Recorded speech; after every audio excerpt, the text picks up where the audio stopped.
Start మా. అందరికీ good morning masters. నేను మహాలక్ష్మి మెడిటేషన్ గ్రూప్ తరపు నుంచి వచ్చాను. నా పేరు పద్మశేఖర్. ముందుగా ధ్యాన గురువైన పత్రిజీ గురువు గారికి నా ఆత్మ ప్రణామాలు. మరియు స్పిరిచువల్ ఫౌండేషన్ అధినేత అయిన వంశీ కిరణ్ మాస్టర్ గారికి, మరి మా మహాలక్ష్మి మెడిటేషన్ గ్రూప్ నుంచి మా భారతి మేడంకు నా ఆత్మ ప్రణామాలు సమర్పించుకుంటున్నాను. నేను ఈ క్లాసు వైద్యనాథ్ జ్యోతిర్లింగం అనే క్లాసు వంశీ సార్ క్లాస్ నుంచి తీసుకోబడింది. మరి వంశీ కిరణ్ మాస్టర్ గారికి కృతజ్ఞతలు తెలుపుకుంటున్నాను. మంచి జ్ఞానం ఇచ్చారు సార్. ఈ సెషన్ లో ఉన్న ప్రతి ఒక్క మాస్టర్ కి నా ఆత్మ ప్రణామాలు. ముందుగా నేను కొన్ని నా యొక్క అనుభవాలు షేర్ చేసుకోవాలనుకుంటున్నాను మేడం. నేను ఎలా ధ్యానంలోకి వచ్చాను, నాకు జరిగిన ఫలితాలు, ఫేవర్ అనేది ఏమైంది అనేది చెప్పాలనుకుంటున్నాను. సో నేను 2024 ఆగస్ట్ లో జాయిన్ అయ్యాను. అంటే 1 year 7 months అయింది నేను జాయిన్ అయ్యి. అయితే మా మెడిటేషన్ గ్రూప్ లో మా వదిన గారు ఉన్నారు, ఉషా మేడం. ఉషా మేడం తరపున నేను వచ్చాను. ఉషా మేడం కూడా నా ఆత్మ ప్రణామాలు. ఎలా వచ్చానంటే, నాకు కొంచెం హెల్త్ ఇష్యూస్ ఉన్నాయి. నాకు ఇద్దరు అమ్మాయిలకు మ్యారేజ్ అయిపోయింది. కానీ నేను లోన్లీగా ఫీల్ అయ్యేదాన్ని. మా వదిన ఏమో చెప్తూ ఉండేది, 2 years అయింది తను జాయిన్ అయ్యి, ఇలా జాయిన్ అవ్వు చాలా బాగుంటుంది అని అంటే నేను పట్టించుకోకుండా ఉండేదాన్ని. ఒకరోజు యూట్యూబ్ స్క్రోల్ చేసుకుంటూ సార్ క్లాసులు వింటూ వచ్చాను. అంటే సార్ ఎవరైంది నాకు తెలియదు అనమాట, జస్ట్ వింటూ వచ్చాను. మళ్ళీ తర్వాత మా వదిన చెప్పారు, వంశీ సారు అని అంటే, అయ్యో వంశీ సార్ క్లాసెస్ అయితే నేను వింటున్నాను, ఆ సార్ క్లాసెస్ నాకు బాగా కనెక్ట్ అయ్యాయి అని చెప్పాను. ఉన్నట్టుండి సడన్ గా నేను జాయిన్ చేయి వదిన, నన్ను కూడా చూద్దాము అని అన్నాను. ఎందుకంటే నేను జాయిన్ అవ్వండి కొంచెం స్ట్రిక్ట్ గా ఉండాలి కదా, ధ్యానం అంటే నాన్ వెజ్ తినకుండా అలా ఉండాలి. నేను నాన్ వెజ్ అంటే నాకు చాలా ఇష్టం, అలా చెప్పేదాన్ని అనమాట. ఎందుకో నాకై నేనే జాయిన్ చేయదునా, చూద్దాము, ఉండగలిగితే ఉంటాను, లేదంటే లెఫ్ట్ అయిపోతాను అని చెప్పాను. అయితే తను జాయిన్ చేసింది. ఆ నెక్స్ట్ డే నుంచి నేను రెగ్యులర్ గా జాయిన్ అవ్వడం జరిగింది. ఆ తర్వాత నాకు హెల్త్ ఇష్యూస్ కూడా ఉన్నాయని చెప్పాను కదా, వాటన్నిటికి కూడా క్యూర్ అవుతాయని నాకు మా మేడం చెప్పారు, ఉషా మేడము. సరే అనేసి నేను బాగా కాన్ఫిడెంట్ గా రెగ్యులారిటీ అనేది మెయింటైన్ చేశాను. ఆ తర్వాత నాన్ వెజ్ అవంతా కూడా మానడం అంటే తనే చూసుకుంటాడు, మహాదేవుడే చూసుకుంటాడు, నువ్వేం ఫీల్ అవ్వద్దు, ఆయనే మానిపిస్తాడు అనేటువంటి ధైర్యం కూడా తను ఇచ్చింది. నేను చేశాను మేడం. నెక్స్ట్ డే నుంచే క్లాసులు చెప్పడం స్టార్ట్ చేశాను. మేడం కూడా, మా భారతి మేడం చాలా ఎంకరేజ్ చేసేవారనమాట. అలాగా నేను 1 week తర్వాత నాకు రిజల్ట్ తెలిసింది. ఏంటంటే, నాకు పాదాల దగ్గర చాలా మంటలు ఉండేవి, మోకాళ్ళు నొప్పులు, ఒక స్టెప్ కూడా ఎక్కలేకున్నటువంటి పరిస్థితి అనమాట. ఆ తర్వాత కడుపు ఉబ్బరంగా ఉండేది. ఇలాంటి ఇష్యూస్ అన్ని నేను బేర్ చేస్తూ వచ్చాను. ఆ 1 week తర్వాత నాకు 1 by 1 క్యూర్ అవుతా వచ్చాయి. ఎందుకు ధ్యానంలో అంటే, ఆ విశ్వశక్తిలో ఉండే ఎనర్జీ లెవెల్స్ అన్ని మనం ధ్యానం చేసేటప్పుడు మనలోకి వెళ్ళిపోతాయి అనేటువంటి కాన్ఫిడెంట్ తో నేను చేసేదాన్ని. అలాగా నాకు 1 by 1 అన్ని క్యూర్ అయ్యాయి మేడం. వితిన్ 1 month నేను అన్ని క్యూర్ చేసుకొని హ్యాపీగా. ఆ తర్వాత 1 week తర్వాత నాకు కర్మ విపాకాలు చేయించమని మేడం ఇచ్చేవారు, గైడ్ చేయమని, కౌన్సిలింగ్స్ ఇవ్వమని, ఇలాంటివన్నీ. అంటే నాకైతే ఏ ఇష్యూస్ ఉన్నాయో అలాంటి వాళ్ళు ఎదురయ్యే వాళ్ళు. సరే అనేసి మేడం నేను అడిగాను, నాకే ఇలాంటి ఇష్యూస్ ఉన్నాయి, నేనే క్యూర్ చేసుకోలేకపోతున్నాను కదా, మరి వాళ్ళకి ఎలా చెప్పగలను నేనంటే, మరి చెప్పారు, అలాంటి వాళ్ళే మనకి ఎదురవుతారు, నీవు అనుభవిస్తున్నావు కాబట్టి నీ అనుభవంలో నుంచి వాళ్లకు అనుభవాన్ని ఇవ్వగలుగుతావు కాబట్టి అలాంటి వాళ్ళు వస్తారని నాకు మేడం సజెస్ట్ చేశారు. ఆ తర్వాత నేను క్లాసెస్ చెప్పడం కానీ, కౌన్సిలింగ్స్ ఇవ్వడం కానీ, గైడ్ చేయడం కానీ, అన్ని క్లాస్ మెయింటైన్ చేయడం కానీ, ఇలాంటివన్నీ బాగా చక్కగా చేసుకుంటూ వచ్చాను మాస్టర్స్. అలాగే 72 బ్రీత్స్ క్రమం తప్పకుండా ప్రతిరోజు చేసేదాన్ని. కలలు ప్రతిరోజు ఒక డ్రీమ్. ఆ డ్రీమ్స్ ఎన్ని కర్మలు చూసుకున్నానో, ఎన్ని బ్లాగ్స్ రిలీజ్ చేసుకున్నానో అన్ని చేసుకున్నాను ఇప్పటి వరకు. అయితే నాకు ఆ కళల ద్వారా చాలా చాలా జ్ఞానం వచ్చింది. ఆ జ్ఞానం రావడం కాదు, దాన్ని ఆచరణలో పెట్టడం ముఖ్యం అనేసి నేను ఎరుక తెచ్చుకొని ఆ జ్ఞానాన్ని నేను అనలైజ్ చేసుకొని పాటిస్తున్నాను మాస్టర్స్. సో ప్రతి ఒక్కరు కూడా ధ్యానం తప్పకుండా రెగ్యులర్ గా చేయండి. అలాగే 72 బ్రీత్స్ కళలు అనేది మర్చిపోకుండా అది చేసుకోవడం చాలా చాలా ఉత్తమమైందని నేను నా అభిప్రాయం నేను తెలుపుకుంటున్నాను masters. Okay, thank you masters. నా యొక్క అనుభవాలు షేర్ చేసుకునే అవకాశం ఇచ్చినందుకు మీ అందరికి థ్యాంక్ యూ వెరీ మచ్.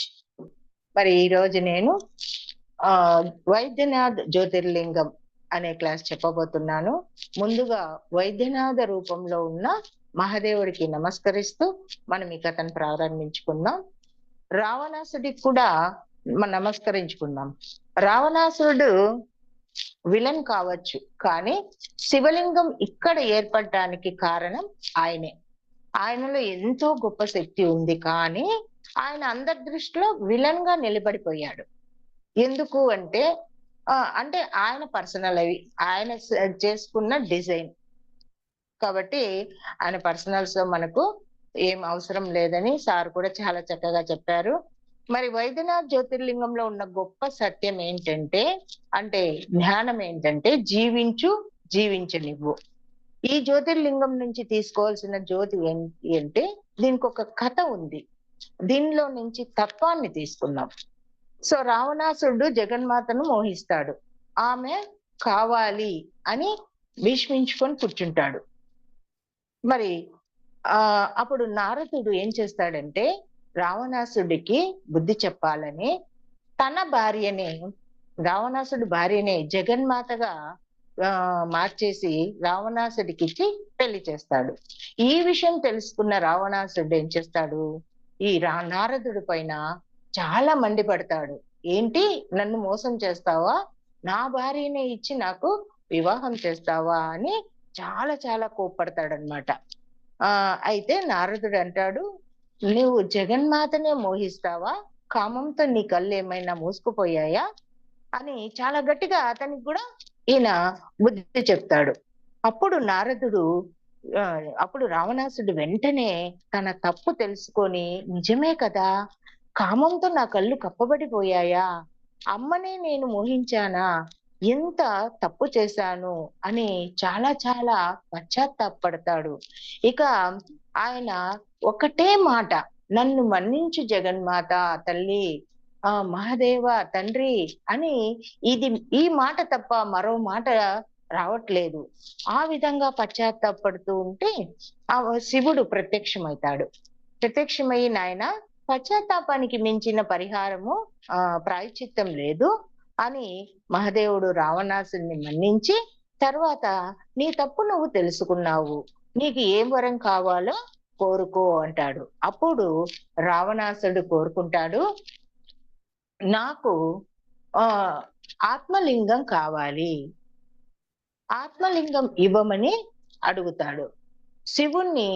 అప్పుడు ఆయన ఏం చేస్తాడంటే, ఆయన ఆత్మలింగము అడుగుతాడు కదా, మరి ఆత్మలింగం ఇస్తే మరి సృష్టి అంతా ఆగిపోతుంది కదా, ఆ విషయము ఈయనకెందుకు, ఈయన స్వార్థం ఈయన చూసుకుంటున్నాడు, ఈయన రాజ్యంలో పెట్టుకోవాలి ఆత్మలింగాన్ని, ఈయనొక్కడే పూజించాలి అనేటువంటి ఉద్దేశంతో, స్వార్థంతో ఆత్మలింగాన్ని కోరుతాడు. సరే, ఇంకా ఏం చేస్తాడు శివుడు, వరం ఇచ్చేస్తాడు కదా, తప్పదు అనేసి ఒక కండిషన్ పెడతాడు. నేను ఆత్మలింగాన్ని ఇస్తాను, ఇవ్వడమైతే ఇస్తాను, కానీ నువ్వు ఆత్మలింగాన్ని ఎక్కడా కింద పెట్టకుండా ఏ నేలకు ఆనించొద్దు. ఆనించావంటే నేను ఎస్టాబ్లిష్ అయిపోతాను, పాతుకుపోతాను. మరి నీ ఇష్టం, జాగ్రత్తగా తీసుకుని వెళ్ళేట్టుగా అయితే తీసుకెళ్ళు అని షరతు పెట్టి ఇస్తాడు. మరి ఆయనకు ఆత్మలింగం ఇస్తే ఈ సృష్టి అంతా ఆగిపోతుంది కదా, ఇది విరుద్ధమైందే కదా, ఆయన విరుద్ధమైందే అడిగాడు. అలాగే స్వామి ఇవ్వండి అనేసి తీసుకొని వెళ్తూ ఉంటాడు. ఈ విషయం తెలుసుకున్న వినాయకుడు ఏం చేస్తాడంటే, ఎలాగైనా సరే ఈ మా మా తండ్రి యొక్క ఆత్మలింగాన్ని నేను అతనికి దక్కకుండా చూడాలి అనేటువంటి ఉద్దేశంతో చిన్న పిల్లాడి వేషం వేసుకొని వస్తాడు. మరి ఈయన వెళ్తూ ఉంటాడు. వెళ్తూ ఉన్నప్పుడు ఆ వినాయకుడు చిన్న పిల్లోడు బాలుడి రూపంలో వచ్చి పిలుస్తాడు. ఓ రావణ బ్రహ్మ, ఓ రావణ బ్రహ్మ అని పిలుస్తూ ఉంటాడు. చూడండి చక్కగా ఉంది ఆ పిలుపు. రావణాసురుడా అని పిలవకుండా రావణ బ్రహ్మ అని పిలుస్తున్నాడు. అంత చక్కగా పిలుస్తుంటే ఈయన వెనక్కి తిరిగి ఏం నాయనా ఏమైంది అని అంటే, ఏంటయ్యా నీకు తెలీదా సంధ్యా సమయం అయిపోతుంది, మరి నువ్వు సూర్య నమస్కారం చేసుకోవా అనేసి చెప్తాడు. వాళ్ళకు ఒక క్రతువు ఉంటుంది కదా, వాళ్ళకు ఆ శాస్త్రం ఉంటుంది. ఎంతటి విలనైనా ఎంతటి దుర్మార్గులైనా వాళ్ళకి ఈ యొక్క సాంప్రదాయం అనేది ఉంటుంది. మరి సంధ్యా సమయము అయిపోతూ ఉన్నప్పుడు నువ్వు ఇలాంటివి చేసుకోవాలి కదా, వెళ్ళు వెళ్ళి చేసుకొని రాపో అని చెప్తాడు. అంటే సరే అనేసి, అయ్యో ఎట్లా ఇప్పుడు నేను ఈ ఆత్మలింగం ఈ లింగమేమో నా చేతిలో ఉంది, ఇది కింద పెడితేనేమో పాతుకుపోతుంది, మరి నేను ఎలా చేయాలి స్నానము అని నెత్తి మీద పెట్టుకుందామా బరువు అవుతుంది, ఎలా అనేసి ఆ బాలుడినే వచ్చి అడుగుతాడు. నాయనా ఈ లింగాన్ని కాసేపు నువ్వు పట్టుకుంటావా, నేను స్నానం చేసేసి వస్తాను అంటే, ఓ దాన్నేముంది ఈజీగా పట్టుకుంటాను, ఇచ్చేసి వెళ్ళు అంటాడు. సరే అనేసి, నేను తొందరగా వస్తానైనా నువ్వు మాత్రం నేల కానించద్దు, ఇది ఒక కండిషన్, ఇది నేలకు పెడితే ఇంక అంతే అనేసి జాగ్రత్తలు చెప్పేసి స్నానానికి వెళ్తాడు. ఓకే అనేసి వెళ్తే ఇంకే ఆయన స్నానం చేసి తిరిగి వచ్చేటప్పటికి ఆ బాలుడు ఉండడు. ఆ బాలుడు ఉండడు కానీ చూస్తాడు ఎక్కడ అంతా అన్ని వైపులా చూస్తే ఆ బాలుడు లేడు. మరి లింగం ఎక్కడుంటుంది? అక్కడ పాతుకుపోయి ఉంటుంది నేలపైన. ఇక ఈయన ఏం చేసేది లేక అలా ఆ దాన్ని తీసుకోవడానికి ప్రయత్నిస్తాడు. ఏమి చేయలేడు. మరి ఇక్కడ చూడండి, ఆయన మూర్ఖపు భక్తే కదా అది. అంటే ఆయన ఒక్కడే పూజించుకోవాలి, ఆయనే బాగుపడాలి అనేటువంటి స్వార్థంతో ఆయన యొక్క ఆత్మలింగాన్ని తీసుకెళ్లాలని చూశాడు కదా. మరి ఇక్కడ ఒక మూర్ఖపు భక్తురాలు గురించి కూడా సార్ ఎగ్జాంపుల్ ఇచ్చారు, అది చెప్పుకుందాం. ఆమె ఏంటంటే ఒక ఆవిడ ఉండేది. ఆవిడ ఒక సంచి బాగా భక్తి. ఆమెకు ఒక సంచి తగిలించుకొని ఆ సంచిలో కృష్ణుడి విగ్రహం పంచలోహాలతో తయారు చేసిన విగ్రహం ఒకటి పెట్టుకొని ఉంటుంది. అన్ని ఇక బత్తీలంట, మన పూజకి ఏమేమి కావాలో అవన్నీ సంచిలోనే పెట్టుకొని ఉంటుంది. ఒక రోజు ఒక కృష్ణుడి గుడికి వెళ్తుంది. మరి కృష్ణుడి గుడికి వెళ్ళినప్పుడు అక్కడ విగ్రహం ఉంటుంది, అందరూ అక్కడే పూజిస్తూ ఉంటారు కదా, తను కూడా అదే కదా చేయాలి. అలా చేయకుండా ఆమె ఏం చేస్తుందంటే, తను తెచ్చుకున్న విగ్రహాన్ని ఒక ప్లేట్ పెట్టి ఆ ప్లేట్ లో ఆ విగ్రహం పెట్టి ఇంకా అన్ని పూజకి ఏమేమి అరేంజ్ చేస్తారో అవన్నీ కూడా అరేంజ్ చేస్తుంది. మరి ఈ ఈమె భక్తురాలు, అలాంటి భక్తురాల్ని ఎవరైనా అలా ఉంటారా? మనం చూసి ఉంటామా? ఎవరు అంత మరీ మూర్ఖంగా అయితే లేరు, కానీ ఆవిడ ఉండేదంట. ఇది రియల్ స్టోరీ. సరే అనేసి అక్కడ పంతులు అడుగుతాడు, ఏంటమ్మా ఇక్కడ విగ్రహం ఉంది కదా, నువ్వు మళ్ళీ ఎందుకు ఆ విగ్రహాన్ని తెచ్చుకొని పూజ చేస్తున్నావంటే, ఆ నా విగ్రహం ఇది, ఈ నా కృష్ణుడు, నేనే పూజ చేయాలి అనేసి అంటుందట. మరి ఈ విగ్రహం ఏంటమ్మా, ఈ విగ్రహం నీది కాదా అంటే, ఆ విగ్రహం నాది కాదు, ఈ విగ్రహమే నాది అని ఆమె పనిలో ఆమె పూజ చేసుకుంటూ ఉంటుంది. మరి ఆ బత్తీలు పెట్టినప్పుడు ఆ పొగ అనేది ఒక చోటనే ఆ విగ్రహానికే వెళ్తుందా? లేదు కదా, ఈ విగ్రహానికి వస్తూ ఉంటుంది, పెద్ద విగ్రహానికి. అప్పుడు పంతులు అంటాడు, అమ్మా నువ్వు పెట్టిన బత్తీలు పొగ నీ విగ్రహానికి పోకుండా ఏంటి మా విగ్రహానికి వస్తోంది అని ఆమెను ఉరకాడిస్తాడనమాట. అయితే ఆమె అంటుంది, అవును కదా, ఈ పొగంతా అటు వెళ్తుంది ఏంటి, మా కృష్ణుడికి రావాలి కదా అనేసి ఆ పొగను ఆమె స్టాప్ చేయడానికి ఏం చేస్తుందంటే, ఒక గరాటా ఉంటుంది కదా, అంటే కిరోసిన్ కానీ ఆయిల్ కానీ పోయడానికి అలా పెట్టి పోస్తాం కింద పడకుండా. ఆ గరాటా ఒక బాటిల్ తీసుకొని ఒక పైపుకు ఆ గరాట పెట్టి ఆ బత్తిలు అందులో పెడుతుంది. వాళ్ళ కృష్ణుడికే వెళ్ళాలనే ఉద్దేశంతో. అయితే ఒక్క అరగంటకు చూసే తల్లికే వాళ్ళ కృష్ణుడి బొమ్మ ఉంటుంది కదా, అది నల్లగా మారిపోతుంది. చూడండి, ఈమె మూర్ఖపు భక్తి ఎలా ఉందో చూడండి. అది ఆ విధంగా ఇలాంటి మూర్ఖులను కొందరిని టెంపుల్లో చూస్తూ ఉంటాం. నేనైతే ఈ విధంగా చూడలేదు, కానీ మరి నేనే చెయ్యాలి, ఈ విగ్రహానికే చెయ్యాలి అనేటువంటి ఉద్దేశంతో చేస్తూ ఉంటారు. అంటే ఇంతకు మునుపు మనం ఈ మార్గంలో రాకముందు ఎక్కువ టెంపుల్స్ కి వెళ్తూ ఉంటాం. వెళ్తుంటాం. మనకు కూడా అదే మూర్ఖత్వం కొద్ది కొద్దిగా ఉంటుంది. అదైతే ఇప్పుడు పోగొట్టుకుంటున్నాము అని నాకు అనిపిస్తోంది. తర్వాత వెంటనే ఆమె అలా చేసి ఆ యొక్క బొమ్మకు నల్లగా అయిపోవడం చూసి అయ్యో నల్లగా అయిపోయింది అని మళ్ళా బాధపడి తుడుచుకొని మళ్ళా బ్యాగులో పెట్టుకొని వెళ్ళేది. చూడండి, ఇలాంటి మూర్ఖులు కూడా ఉంటారు. నిజంగా ఈ విధంగా 5,000 యుద్ధాలలో 4,500 మూర్ఖపు యుద్ధాలే జరిగాయని సార్ ఇందులో చెప్పారు. కాబట్టి ఈ వైద్యనాథ జ్యోతిర్లింగం ఏం చెప్తుంది అంటే, మూర్ఖపు భక్తి వద్దని చెప్తుంది. మనస్ఫూర్తిగా భగవంతుణ్ణి ఏ కల్ముషం లేకుండా, ఏ స్వార్థం లేకుండా మనసు పెట్టి ఆ పరమాత్ముడికి ఒక పుష్పం లేదా ఒక పండు సమర్పించుకోండి. ఇవి రెండు లేకపోయినా పర్లేదు, ఒక నమస్కారం, మనస్ఫూర్తిగా ఒక నమస్కారం సమర్పించుకున్నా కూడా ఆయన మనకు అన్ని ఫేవర్ గానే జరుపుతాడు అని ఇప్పుడు మనకు తెలుస్తోంది మాస్టర్స్. మరి ఇది వరకు మనం కూడా అలా చేసేవాళ్ళం, కానీ ఇప్పుడు మార్చుకున్నాం.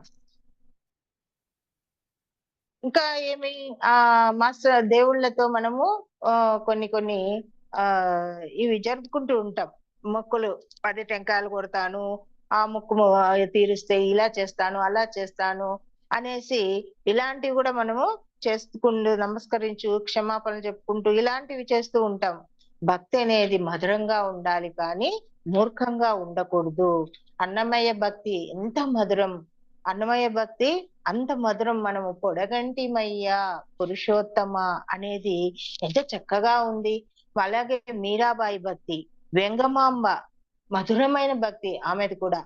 సో అలాంటి భక్తి మనము అలాంటి భక్తిలో ఉండాలి తప్ప మూర్ఖపు భక్తిలో ఉండకూడదు అని ఈ రావణాసుని చూసి మనము ఈ జ్ఞానాన్ని తీసుకోవచ్చు మాస్టర్స్.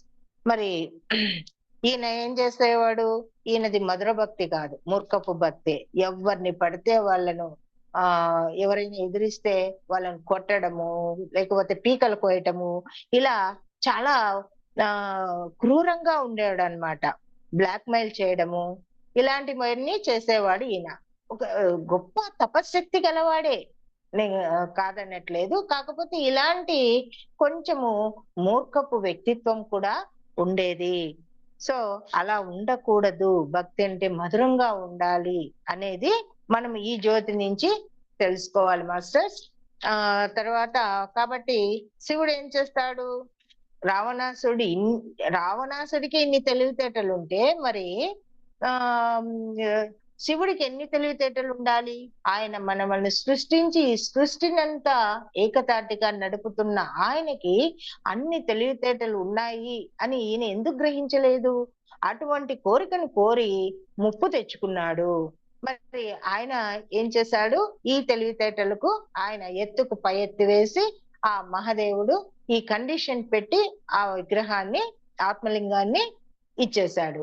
ఎక్కడ పెట్టాలనుకుంటున్నావు నైనా అక్కడే పెట్టు, నువ్వు ఎక్కడన్నా కింద పెడితే పాతుకుపోతాను, నేను అక్కడ ఎస్టాబ్లిష్ అయిపోతాను, పొర్రపాటున కూడా ఇంకా నేను లేవను అనేసి ఆ కండిషన్ పెట్టి ఇచ్చేస్తాడు. సో ఆ విధంగా ఈయన ఏం చేశాడు?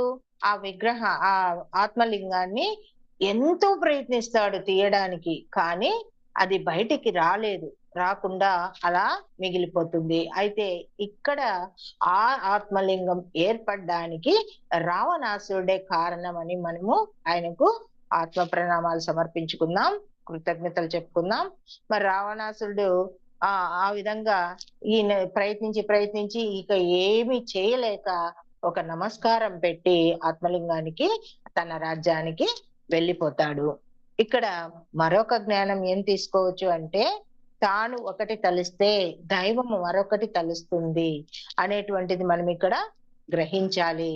కాబట్టి దైవం ఏది తలుస్తుందో మనం అదే తలవాలి. అంటే ధర్మంగా ఉండాలి, న్యాయంగా ఉండాలి, ఏ కల్ముషం లేకుండా ఉండాలి.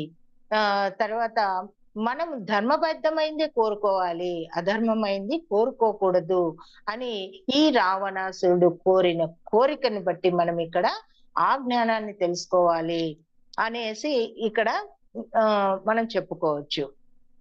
సో మనం అనుకున్నది జరగకపోతే చాలాసార్లు బాధపడాల్సి వస్తుంది. మనము ఒక ధర్మబద్ధమైంది ఏదైనా ధర్మబద్ధమైంది కోరుకుంటే ఓకే. అధర్మమైంది కోరుకున్నాం అనుకోండి, ఏం జరుగుతుంది? ఆ పని జరగదు. ఆ పని జరగనప్పుడు ఏమైతుంది? చాలా బాధపడాల్సి వస్తుంది. అలా బాధపడే కంటే మనము ఏది కోరుకోకుండా దైవానికి అంటే సరెండర్నెస్, ఆయన ఆయన మనం ఏది తెచ్చుకున్నామో అదే జరుగుతుంది. మనం ఏది డిజైన్ చేసుకుంటామో అదే జరుగుతుంది. కొన్ని కొన్ని మన చేతుల్లో ఉంటాయి, కానీ అన్ని మన చేతుల్లో ఉండవు. కాబట్టి మనకి ఏది జరగాలో అదే జరుగుతుంది అనేటువంటి జ్ఞానంతో ఉండడం అనేది ఇక్కడ మనం నేర్చుకోవాలి. మరి ఈ జ్యోతిర్లింగం ప్రత్యేకత అందరం ఒక్కటే. గుర్తుపెట్టుకో, అందరం ఒక్కటే. జీవించండి, జీవించనివ్వండి. మీరు జీవించండి, ఇతరులను కూడా జీవించనివ్వాలి. ఇప్పుడు మనమే ఉన్నాము ఒక సెషన్ లో, ఒకరు మెయింటైన్ చేస్తూ ఉంటారు లీడర్స్. ఆ లీడర్ ఏం చేయాలి? ఇతరులను అంటే మన తర్వాత జూనియర్స్ ఉంటారు కదా, వాళ్ళని ఎదగనివ్వాలి అనేటువంటి జ్ఞానంతో ఎరుకతో ఉండాలి. మనమే ఎదగాలి అనుకోవడం స్వార్థం, ఇతరులు కూడా ఎదగాలి అనేటువంటిది నిస్వార్థం. అక్కడ ఏ కల్ముషం లేకుండా అటువంటి పని మనం చేసుకుపోతే మనకు మాస్టర్స్ కూడా అదే విధంగా సహకరిస్తూ ఉంటారు అనేటువంటి జ్ఞానం ఇక్కడ తీసుకోవాలి.